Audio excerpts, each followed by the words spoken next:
मैं लोगों से कहना चाहता हूं, कम मेक इन इंडिया।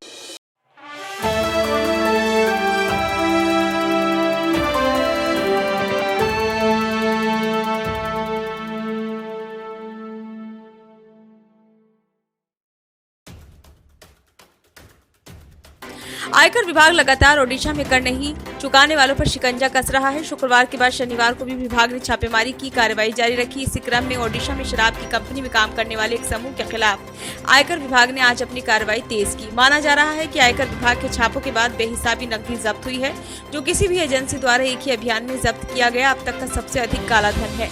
अधिकारियों ने बताया कि कर विभाग ने नोटों की गिनती के लिए करीब 40 बड़ी और छोटी मशीनें लगाई हैं। इसके अलावा विभाग और बैंक के और कर्मचारियों को बुलाया गया है। वहीं विभाग द्वारा जब्त नकदी को राज्य के सरकारी बैंकों में ले जाने के लिए और वाहनों की भी मांग की गई है। सूत्रों ने बताया कि झारखंड से कांग्रेस के राज्यसभा सदस्य धीरज प्रसाद साहू से जुड़े एक परिसर की भी तलाशी ली गई। अधिकारी अब कंपनी के विभिन्न अधिकारियों और इसमें शामिल अन्य लोगों के बयान दर्ज कर रहे हैं और नकदी की गिनती शनिवार तक पूरी होने की उम्मीद है। उन्होंने बताया कि करीब 290 करोड़ रुपए की बेहिसाबी नकदी जब्त होने की संभावना है। अधिकारियों ने बताया कि आयकर विभाग ने सख्ती कर शुक्रवार तक करीब 225 करोड़ रुपए बरामद किए। वहीं शनिवार को जारी कार्रवाई के दौरान टीम ने बोलांगीर जिले के सुदापाड़ा इलाके में एक देसी शराब निर्माता के घर से 20 बैग नकदी जब्त की। बरामद राशि की गिनती की जा रही है और इसमें 50 करोड़ रुपए से अधिक होने की आशंका है। आयकर विभाग के अधिकारी शुक्रवार को 156 नकदी से भरे बैगों की गिनती के लिए बोलांगीर में मौजूद SBI की मुख्य शाखा ले गए थे। हालांकि पिछले 3 दिनों से भुवनेश्वर में डेरा डाले आयकर महानिदेशक संजय बहादुर ने छापेमारी के बारे में अधिक जानकारी देने से इनकार कर दिया। उन्होंने सिर्फ इतना बताया कि उनके लोग इस पर काम कर रहे हैं। सूत्रों के अनुसार शराब की भट्टी करने वाले समूह के खिलाफ 150 अधिकारियों ने छापेमारी की। इसके अलावा छापेमारी के दौरान विभिन्न स्थानों से बरामद डिजिटल दस्तावेजों के सत्यापन के लिए हैदराबाद के 20 अन्य अधिकारियों को भी काम पर लगाया गया है। सूत्रों ने बताया कि जब्त किए गए धन की गिनती संबलपुर और बोलांगीर में SBI की 2 शाखाओं में की जा रही है। नकदी की गिनती करना मुश्किल काम हो गया है और भारी लोड के कारण मशीनों में खराबी आ गई है। विभिन्न बैंकों से नोट गिनने वाली मशीनें भी मंगाई गई है। ब्यूरो रिपोर्ट नई दिल्ली। नमस्कार जी, सबका बहुत बहुत धन्यवाद। आज काश में ये आपको, वैसे आपके तो पास फुटेज होगी, लेकिन बावजूद उसके आपके माध्यम से देश को ये कुछ तस्वीरें दिखाना चाहती हूँ। सीधा ऐसे टेढ़े काम सीधे कैसे किए जाए, काम ही टेढ़े हैं जी।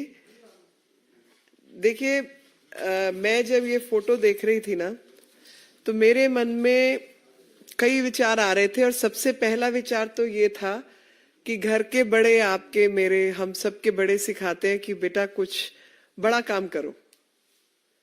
अभी कांग्रेस के बड़े सिखाते हैं घर में बड़े नोट भरो, और वो बड़े नोट भरने का कार्यक्रम जारी है।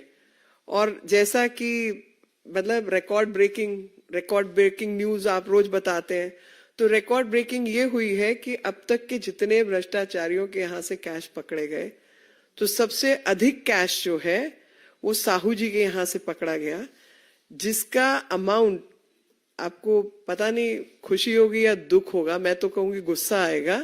300 करोड़ हो चुका है, 300 करोड़ ऑलरेडी पहुंच चुका है। आपके मेरी मेहनत की गाड़ी कमाई का पैसा किसी व्यक्ति के पास 300 करोड़ कैश के रूप में पड़ा हो तो खुशी तो नहीं होती, और गुस्सा जरूर आता है, क्योंकि जितनी आप समझ रखते हैं उस समझ से आपको ये भी पता चलता है कि किस प्रकार से पीढ़ी दर पीढ़ी भ्रष्टाचार कांग्रेसियों ने फैलाने का काम किया है।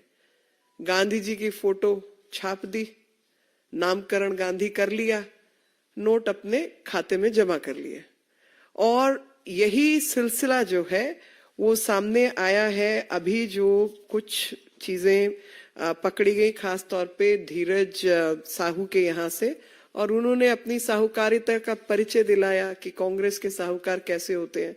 एक व्यक्ति के पास 10 जगह पर अगर रेड हुई जिसमें मेहनत के साथ काम किया, 300 करोड़ रुपया सिर्फ एक नेता के पास निकलता है और गिनती बाकी है। तो आप सोचिए कि पूरी कांग्रेस ने जितने भ्रष्ट नेता हैं, अगर उनको एक जगह डाल दिया जाए तो कितने ही नोट निकलेंगे। और लगातार जो भांडाफोड़ हुआ है उसके मुताबिक आप देख लीजिए कि इन्होंने पहले 200 तक की हिसाब चल रही थी, लेकिन अभी ईडी, आईटी, सीबीआई इन लोगों के जो कार्यक्रम बने उसमें इसको बिल्कुल टॉप सीक्रेट रखा गया ताकि ये बात आखिरी मिनट तक उन अफसरों को भी ना पता चले। एक भारी संख्या में अफसरों को इकट्ठा करके ये रेड की गई, टॉप सीक्रेसी मेंटेन की गई, जिसकी वजह से ये काम जो है उसको अंजाम मिल पाया। और इस में जो इनके प्रमुख कार्यालय हैं जो कि 30 किलोमीटर दूर बोलांगीर से था, वहां 200 करोड़ बरामद हुए। ये धीरज साहू जो हैं ये तीसरी बार के राज्यसभा के सांसद हैं कांग्रेस पार्टी से, 2 बार पहले चुनाव लड़ चुके हैं, दोनों बार हारे हैं। 2 बार हारे हुए व्यक्ति को 3 बार लगातार राज्यसभा का मेंबर ऑफ पार्लियामेंट बनाया गया और राहुल गांधी जी के काफी नजदीक हैं। और वो तो जाहिर होता है इस बात से कि सोनिया जी, राहुल जी, प्रियंका जी और मल्लिकार्जुन खड़गे सब ने चुप्पी साधी हुई है, मुंह में सबके दही जमा हुआ है। और यही कारण है कि भ्रष्टाचार को लगातार फैलाने का काम, generations after generations, the tradition of corruption has been kept alive. And when you say the Congress family tree, it seems like family tree has branches made of corruption.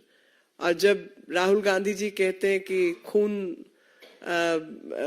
पानी से गाढ़ा है, blood is thicker than water, all I can say is the ink on the fraudulent contracts is what he's speaking about, because that definitely is thicker than any other corruption.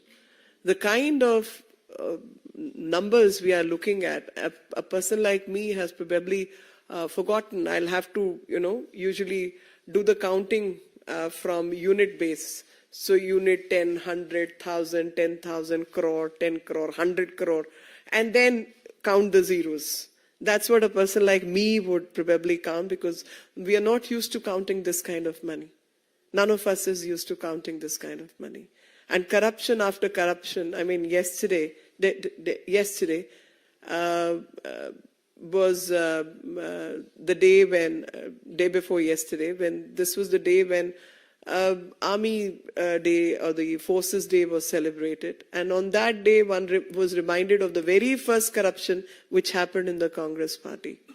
And the silsila goes on. All these state governments also where they've run the governance, other places where they have been in some form of power structure. We know how the leadership works like ATMs.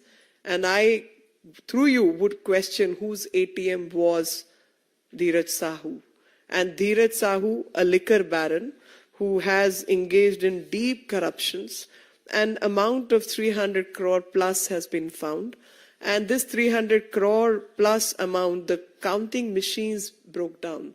आप सोचिए, अंदाजा लगाइए कि ऐसा होता है कि वो काउंटिंग मशीन को भी उतना काम करने की आदत नहीं है, इतने नोट गिनने की आदत नहीं है। 157 थैलों के अंदर, मतलब थैले कम पड़ जाएं, बोरियां कम पड़ जाएं, मशीनें टूट जाएं, लोग थक जाएं, मगर इनका भ्रष्टाचार नहीं थकेगा।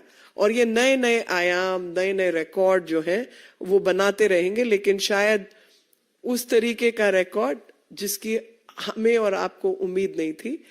और या यूं कहूं कि कांग्रेस ही वो रिकॉर्ड बनाते रहेंगे जिसकी शायद आपको, हमें और देश को उम्मीद थी। हम जानते हैं कि भ्रष्टाचार का सिलसिला यही लोग चला सकते हैं और इन्हीं लोगों ने आज तक चलाया है।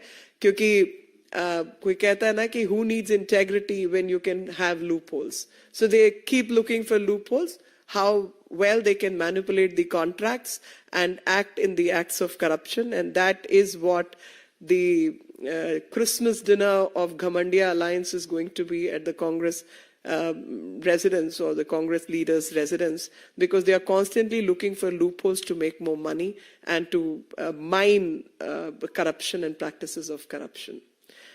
Any questions?